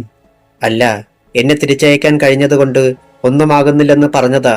ജീവനോടെയുണ്ടെങ്കിൽ രാജപ്പനെ ഇയാൾ കൊണ്ടുവന്നേ പറ്റൂ, മറക്കണ്ട. മുഹമ്മദ്, വർമ്മ ഗർജിച്ചു. താൻ പോടോ. അതേ നാണയത്തിൽ അയാൾ തിരിച്ചടിച്ചു. പിന്നെ ചിദംബരത്തോട് പറഞ്ഞു, സാർ, ഒരു കഴിവേറി മോളും പറഞ്ഞില്ലെങ്കിലും ഈ വർമ്മയെന്ന് പറയുന്ന കഴിവേറി മോനെ തേടി ഞാൻ വന്നേനെ. ഞാൻ മരിച്ചിട്ടില്ലെന്ന് കാണിക്കാൻ. അത്ര വേഗം മരിക്കുന്നവനല്ല മുഹമ്മദ് എന്ന് കാണിക്കുവാൻ. എന്നെ കൊല്ലാൻ ശ്രമിച്ചതിന്റെ സമ്മാനം കൊടുക്കുമെന്നറിയിക്കാൻ. ചിദംബരം ചാടി എഴുന്നേറ്റ് പുറത്തേക്ക് കൈചൂണ്ടി. Clear out. സാർ. മടങ്ങുമ്പോൾ ആ മുറിയാകെ മദ്യഗന്ധം തങ്ങി നിൽപ്പുണ്ടെന്ന് മുഹമ്മദിന് തോന്നി. SP സാർ അവിടെ സൽക്കാരം സ്വീകരിക്കുകയാണെന്ന് എന്നുറപ്പ്. മുഹമ്മദും മോഹനനും മുറിവിട്ടു പോയതോടെ ചിദംബരം വർമ്മയെ നോക്കി. രാജപ്പനെന്ത് പറ്റിയടോ? അവനെ ഒരു സ്ഥലത്ത് വരെ വിട്ടിരിക്കുകയാണ് ഞാൻ, ബിസിനസ് ആവശ്യങ്ങൾക്കായിട്ട്. തന്നെ വിശ്വസിക്കാമോ എനിക്ക്? ഇതെന്തൊരു വർത്തമാനമാ ചിദംബരം? അല്ല, തന്റെ സ്വഭാവം ശരിക്കറിയാവുന്നത് കൊണ്ട് ചോദിച്ചതാ ഞാൻ. വർമ്മ അടക്കി ചിരിച്ചു. പേടിക്കണ്ട. എന്നാൽ ഇങ്ങനെ ചിരിച്ചു കൊണ്ടിരുന്നിട്ട് കാര്യമില്ല. പിന്നെ അവന്റെ പെണ്ണുമ്പിള്ളയെ കാര്യങ്ങൾ പറഞ്ഞു മനസ്സിലാക്കണം. ഇല്ലെങ്കിൽ മുഹമ്മദ് പറയും പോലെ താൻ കോടതിയിൽ സമാധാനം ബോധിപ്പിക്കേണ്ടി വരും. വർമ്മ ഒരുമാത്ര നിശബ്ദനായി. എന്തോ ചിന്തിച്ചിരുന്നു. പിന്നെ കാര്യങ്ങൾ തനിക്ക് മനസ്സിലായ ഭാവത്തിൽ അമർത്തിയൊന്ന് മൂളി. അനന്തരം ഇസ്രായേൽ ബാബുവിനെ നോക്കി. ഈ നേരം അസ്വസ്ഥയായി തന്റെ മുറിയിൽ ഇരിക്കുകയായിരുന്നു ജ്വാല IPS. മുഹമ്മദിനെയും മോഹനനെയും മാത്രം അയച്ചത് ശരിയായില്ലെന്ന് ഇപ്പോൾ അവൾക്ക് തോന്നി തുടങ്ങിയിരുന്നു. താൻ കൂടി പോകേണ്ടതായിരുന്നു. ആ ചിന്താഗതി ശരിയാണെന്ന് മുഹമ്മദും മറ്റും വന്നു കയറിയപ്പോൾ അവരുടെ മുഖഭാവങ്ങളിൽ നിന്ന് തന്നെ അവൾ മനസ്സിലാക്കി. അറ്റൻഷനായിട്ട് വർമ്മയുടെ ഓഫീസിൽ നടന്നതത്രയും അവർ പറഞ്ഞു കേൾപ്പിച്ചപ്പോൾ ജ്വാലയുടെ അണപ്പല്ലുകൾ ഞെരിഞ്ഞമർന്നു. ഷിറ്റ്. അവൾ കൈ ചുരുട്ടി മേശയിലിടിച്ചു. യൂണിഫോമിലായിരുന്നോ ചിദംബരം സാറ്? അല്ല. ജ്വാല ദീർഘമായി ഒന്ന് നിശ്വസിച്ചു. ഇനിയിപ്പോൾ അവർ ഇരുവരും കൂടി എന്തെങ്കിലും തന്ത്രം ആവിഷ്കരിക്കും എന്ന കാര്യത്തിൽ സംശയമില്ല. എന്തായാലും ഈ ഒറ്റ കാരണം കൊണ്ട് വർമ്മയെ ലോക്കപ്പിലാക്കിയാൽ അയാൾ പുഷ്പം പോലെ രക്ഷപ്പെടും. കോടതിയിൽ വരുത്തണം അയാളെ. അവിടെ പ്രതിക്കൂട്ടിൽ നിന്ന് വിയർക്കണം. മുഹമ്മദേ സാർ, എത്രയും വേഗത്തിൽ രാജപ്പന്റെ ഭാര്യയെ കാണണം. ഇങ്ങോട്ട് കൂട്ടിക്കൊണ്ടുവരണം sir. Then you can go. അപ്പോൾ തന്നെ CI മുഹമ്മദ് 2 വനിതാ കോൺസ്റ്റബിൾമാരെയും കൂട്ടി രാജപ്പന്റെ വീട്ടിലേക്ക് യാത്രയായി. പക്ഷേ ആ നേരത്ത് കടൽക്കരയിലെ റോഡിലൂടെ പൊടിപടലങ്ങൾ ഉയർത്തിക്കൊണ്ട് അലറിക്കുതിക്കുകയായിരുന്നു ആ വാഹനം. സ്റ്റിയറിംഗ് വീലിന് പിന്നിൽ ഇസ്രായേൽ ബാബുവായിരുന്നു. തൊട്ടരികിൽ തന്നെ മർദ്ദമാധവനും ഉണ്ടായിരുന്നു. പിൻസീറ്റിൽ അസ്വസ്ഥതയോടെ ചാരിക്കിടക്കുകയായിരുന്ന RK വർമ്മ തുടരെ മൂക്കിൽ പൊടി വലിച്ചു. അയാളുടെ കണ്ണുകൾ വല്ലാതെ ചുവന്നു കലങ്ങിയിരുന്നു. മുഖത്തെ ഓരോ കോശത്തിലും ത്രസിച്ചു നിന്നിരുന്നത് വന്യമായ കോപമായിരുന്നു. എതിരെ ഒരു ജീപ്പ് വന്നു. അവർ സൈഡൊതുക്കാൻ അല്പം വൈകിയപ്പോൾ ബാബു പൊടുത്ത തെറി വിളിച്ചു. കടലിൽ തിരമാലകൾ ഗർജിച്ചു. ഒരു കാറ്റിൽ തെങ്ങോലകൾ ഇളകി. കോണകമെടുത്ത കുറെ കുട്ടികൾ തിരയിൽ ഓടിക്കളിക്കുന്നുണ്ടായിരുന്നു. തെങ്ങുകളുടെ നിഴലിലിരുന്ന് വല നെയ്യുന്ന മത്സ്യത്തൊഴിലാളികൾ കാറിന്റെ ആസുര വേഗത കണ്ട് തലയുയർത്തി നോക്കി. ഏറെ കുടിലുകളുള്ള ഒരു ഭാഗത്ത് ഇസ്രയേൽ ബാബുവിന്റെ കാൽ ബ്രേക്കിൽ ആഞ്ഞമർന്നു. റോഡ് വിട്ട് ഒരു കുടിലിന്റെ മുറ്റത്തെ പൂഴിമണലിലേക്ക് ഇറങ്ങിയ കാറിന്റെ ചക്രങ്ങൾ നിരങ്ങി നിന്നു. മൺതരികൾ ചിതറി. ഒരേ സമയത്താണ് 2 ഡോറുകൾ തുറക്കപ്പെട്ടതും മർദ്ദമാധവനും ഇസ്രയേൽ ബാബുവും ചാടിയിറങ്ങിയതും. കുടിലിന്റെ വാതിൽ തുറന്നു കിടക്കുകയായിരുന്നു. പുറത്തെങ്ങും ആരെയും കണ്ടില്ല. അവർ അകത്തേക്ക് കാൽവച്ചു. അപ്പോൾ രാജപ്പന്റെ ഭാര്യ അമ്മണി അടുക്കളയിലായിരുന്നു. കുഞ്ഞുങ്ങൾക്ക് ആഹാരം വിളമ്പിക്കൊടുക്കുകയായിരുന്നു അവൾ. 2 പെൺമക്കളായിരുന്നു അവൾക്കുണ്ടായിരുന്നത്. 8ഉം 5ഉം വയസ്സുള്ള കുഞ്ഞുങ്ങൾ. രാജപ്പനെ കാണാതായതിനു ശേഷം മുഴുപട്ടിണിയിലായിരുന്നു ആ കുടുംബം എന്ന് പറയാം. ആദ്യ തവണ അയാളെക്കുറിച്ച് അന്വേഷിക്കാൻ ചെന്നപ്പോൾ വർമ്മ ഏതാനും നോട്ടുകൾ കയ്യിൽ വെച്ചു കൊടുത്തു. പിന്നീട് അങ്ങനെയൊന്നും ഉണ്ടായിട്ടില്ല. ഇന്ന് ത്രേസ്യാമ്മയാണ് കുറച്ച് അരി അവൾക്ക് കൊടുത്തത്. എത്ര കാലാന്ന് വെച്ചാടി പട്ടിണി കിടക്കുന്നത്, ഇത് കൊണ്ടുപോയി പിള്ളേർക്ക് അനത്തി കൊടുക്കടി എന്ന് പറഞ്ഞാണ് ത്രേസ്യാമ്മ അത് നൽകിയത്. മക്കൾ ആർത്തിയോടെ ചോറ് വാരി വിഴുങ്ങുന്നത് നിറകണ്ണുകളോടെ നോക്കി നിൽക്കുകയായിരുന്നു അമ്മണി. അതുകൊണ്ടാണ് പുറത്ത് കാറ് വന്നു നിന്നത് അവൾ കേൾക്കാതെ പോയത്. കടലോരമായിട്ട് കൂടി ഒരു മീൻകറി ഉണ്ടാക്കാൻ അമ്മണിക്ക് കഴിഞ്ഞിരുന്നില്ല. പച്ചമുളക് ഉപ്പിൽ ചേർത്തുടച്ചാണ് മക്കൾക്ക് കൊടുത്തത്. എന്നിട്ടും പാൽപ്പായസം കിട്ടിയ മാതിരിയാണ് അവർ കഴിക്കുന്നത്. എടി പൊടുന്നനെ പിന്നിൽ നടക്കുന്ന ഗർജനം. കിടുങ്ങിപ്പോയി അമ്മണി. കുട്ടികളുടെ കയ്യിൽ നിന്ന് ചോറ് വഴുതി വീണു. ഭയപ്പാടോടെ മൂവരും നോക്കി. ഇസ്രയേൽ ബാബുവിനെയും മർദ്ദമാധവനെയും കണ്ടപ്പോൾ അമ്മണിയുടെ തൊണ്ടയിലെ ജലം വറ്റി വരണ്ടു. നീ പോലീസിൽ പരാതിപ്പെടാൻ മാത്രം വളർന്നോടി, അതും വർമ്മ മുതലാളിക്കെതിരെ? ചോദിച്ചതും ഇസ്രയേൽ ബാബു മുന്നോട്ട് വന്ന് അവളുടെ മുടിയിൽ കുത്തിപ്പിടിച്ചു. പെൺകുട്ടികൾ ഭയന്ന് കരഞ്ഞു. ഞങ്ങളുടെ അമ്മയെ ഒന്നും ചെയ്യല്ലേ, മിണ്ടരുത്. മർദ്ദമാധവൻ ഒരു കത്തി വലിച്ചെടുത്തു. കുട്ടികൾ തുറന്ന വായി അടയ്ക്കാൻ പോലും മറന്നിരുന്നു. ആഹാ, വെട്ടി വിഴുങ്ങി സുഖിക്കുവാനോടി നായിന്റെ മക്കളെ. മാധവൻ കുട്ടികളുടെ മുന്നിൽ നിന്നും ചോറുപാത്രം തട്ടിത്തെറിപ്പിച്ചു. നടക്കടി ഇങ്ങോട്ട്. ബാബു അമ്മണിയെ പുറത്തേക്ക് വലിച്ചിഴച്ചു. മാധവൻ കുട്ടികളെയും അങ്ങോട്ട് നടത്തി. അപ്പോൾ കാറിന്റെ പിന്നിലെ ഡോർ തുറക്കപ്പെട്ടു. ആർ.കെ. വർമ്മ പുറത്തിറങ്ങി. അയാളുടെ കാൽക്കീഴിൽ മണൽത്തരികൾ ഞെരിഞ്ഞമർന്ന് കരഞ്ഞു. വർമ്മയെ കൂടി കണ്ടപ്പോൾ അമ്മണിയുടെ സർവനാഡികളും തളർന്നു. അവൾ ചെന്ന് വീണത് വർമ്മയുടെ കാൽക്കലാണ്. സാറേ, കൊല്ലരുത്. കൈകൂപ്പി അവൾ കേണു. വർമ്മ ഒന്ന് ചിരിച്ചു, കൊലച്ചിരി. പിന്നെ അയാൾ ഇത്തിരി മൂക്കിൽ പൊടി കൂടിയെടുത്തു. മൂക്കിൽ തിരുകി. അത് കഴിഞ്ഞാണ് സംസാരിച്ചത്. എന്താടി നീ പറഞ്ഞത്? കൊല്ലരുതേ എന്ന് അല്ലേ? വർമ്മയുടെ കണ്ണുകൾ മർദ്ദമാധവന്റെ കത്തിക്ക് മുന്നിൽ നിന്ന് വിറയ്ക്കുന്ന കുട്ടികളിലേക്ക് നീണ്ടു ചെന്നു. നിന്നെ മാത്രമല്ലടി, വേണ്ടി വന്നാൽ ആ നിൽക്കുന്ന 2 പുഴുക്കളെയും കൂടി ഞാൻ ചുട്ടു ചാമ്പലാക്കി കളയും. അറിയാമോ നിനക്ക്? അമ്മണിക്ക് ശബ്ദിക്കാനായില്ല. എങ്കിലും അരുതേ എന്ന ഭാവത്തിൽ അവൾ അയാളുടെ കാലിൽ കെട്ടിപ്പിടിച്ചു. വർമ്മ അവളെ കുടഞ്ഞെറിഞ്ഞു. നീ എനിക്കെതിരെ പോലീസിലും കോടതിയിലുമൊക്കെ പോകാൻ തുടങ്ങി അല്ലേടി? എന്റെ ഭർത്താവ്, അവനെ ഞാനങ്ങ് പൊടുങ്ങി തിന്നു. എന്താ? അല്ലെങ്കിൽ കൊന്നുകളഞ്ഞു. നിനക്ക് എന്തെങ്കിലും ചെയ്യാമോ? അല്ലെങ്കിൽ നീ പരാതി കൊണ്ടുകൊടുത്ത പോലീസുകാർക്ക് എന്തെങ്കിലും ചെയ്യാമോ? അമ്മണി ഒരു വിധത്തിൽ എണീറ്റ് നിന്നു. നോക്ക്, വർമ്മ കൈ ചൂണ്ടി. ഇന്ന് തന്നെ പരാതി പിൻവലിക്കണം. നിന്റെ ഭർത്താവ് നിനക്ക് കത്തയച്ചെന്ന് പറഞ്ഞാൽ മതി. അല്ലെങ്കിൽ ആ വീടിന് മുന്നിൽ വർമ്മയുടെ കാർ വന്നു നിൽക്കുകയും മുറ്റത്ത് വെച്ച് അത്തരം രംഗങ്ങൾ അരങ്ങേറുകയും ചെയ്തപ്പോൾ തുറയിലെ ജനങ്ങൾ അങ്ങിങ്ങ് എത്തിനോക്കാൻ തുടങ്ങിയിരുന്നു. അയാൾ തുടരുകയാണ്. നാളെ പോലീസിന്റെ കുപ്പായമണിഞ്ഞ് ഏതെങ്കിലും നായിന്റെ മോളുമാരി എനിക്കെതിരെ കോടതിയിൽ പോകുമെന്നോ മറ്റോ പറഞ്ഞു വന്നാൽ 2 വട്ടം ചിന്തിക്കണം നീ. നിന്റെ മക്കളെ ജീവനോടെ വേണോ അതോ അവരുടെ ശവം വേണോ എന്ന്. മാധവന്റെ കത്തിയെ അവഗണിച്ച് അവൾ തന്റെ കുഞ്ഞുങ്ങളെ ചേർത്ത് പിടിച്ചു. പൊന്നുമക്കളെ, പറയടി വേഗം. നീ ഇനി സാറിനെതിരെ എവിടെയെങ്കിലും പരാതിപ്പെടുമോ? തിരക്കിയത് മാധവനാണ്. അമ്മണിയും മക്കളും ഭീതിയോടെ അയാളെ നോക്കി. ഇല്ല, എന്റെ രായപ്പണ്ണൻ എപ്പോഴെങ്കിലും വരട്ടെ. ഞാനിനി ഒന്നിനുമില്ല സാറേ. ഞങ്ങളെ ദ്രോഹിക്കരുത്. നിവർത്തിയില്ലാതെ അമ്മണി പറഞ്ഞുപോയി. ഗുഡ്. വർമ്മ വെളുക്കെ ചിരിച്ചു. ഇനി എന്നെ ഈ തുറയിലേക്ക് വരുത്തരുതേ എന്ന് നീ ദൈവത്തോട് പ്രാർത്ഥിച്ചോ? അയാൾ വെട്ടിത്തിരിഞ്ഞു. വരിനടാ. ബാബുവും മാധവനും മുന്നോട്ട് 2 അടി വെച്ചതേയുള്ളൂ. ഒരു ശബ്ദം അവിടേക്ക് പാറി വീണു. ഒന്ന് നിന്നേടോ പന്നിവർമ്മേ, താനെന്ന ആണുങ്ങളില്ലാത്ത പെരയിൽ കേമത്തം കാട്ടിയിട്ട് പോവാണോ? കത്തുന്ന ഒരു സ്ത്രീ ശബ്ദം. അടുത്ത ഭാഗം മറ്റന്നാൾ.